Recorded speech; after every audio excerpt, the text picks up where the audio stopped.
Weird Fox sound, keep it real. Taffy wa mambo, NK Music. It's the B exclusive. something for the girls there. Ba ba ba ba ba ba ba ba hey. Ba ba ba ba ba ba ba ba hey.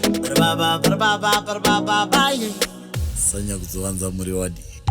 Muka urupa musoro vangu vese moro vakanditi zviuya zviwanande uya zimhandara tirangande mutya kamwe uya tisesedzane ndichakutanhira tsombo ndichakuruka magodo mazino ako akatarangana uya tidane zvotakarangana varaidzosha moyo wangu varaidzosha moyo wangu ndikakutarisa ukanditarisa hana dzedu dzikaroverana ndikati aweshi varaidzosha moyo wangu varaidzosha moyo wangu ndikakutarisa ukanditarisa hana dzedu dzikaroverana ukandiyemwerera hei mai vako ndirongere ndisangane namai vako ndivatsanangurire apazanurire wakakosha iwe reruka petuka upo pandiri wona ndapepuka tekenya moyo watekenya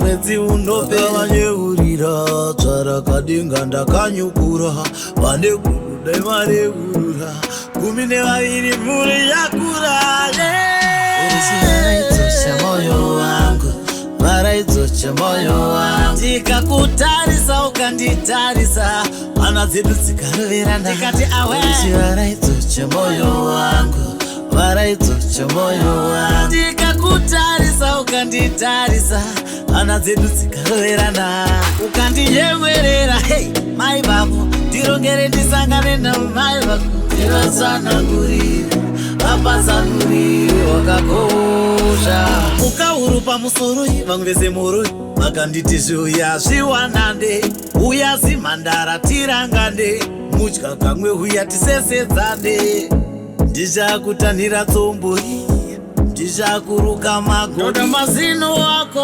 akatarangana uya tidane zvotakarangana varaidzosha moyo wangu varaidzosha moyo wangu ndikakutarisa ukanditarisa hana dzedu dzikaroverana ndikati aweshi varaidzosha moyo wangu varaidzosha moyo wangu ndikakutarisa ukanditarisa hana dzedu dzikaroverana ureshi varaidzosha moyo wangu varaidzosha moyo wangu ndikakutarisa ukanditarisa hana dzedu dzikaroverana ndikati aweshi varaidzosha moyo wangu varaidzosha moyo wangu ndikakutarisa ukanditarisa hana dzedu dzikaroverana ukandiyemwerera hei mai vako ndirongere ndisangane namai vako ndivatsanangurire apazanurire wakakosha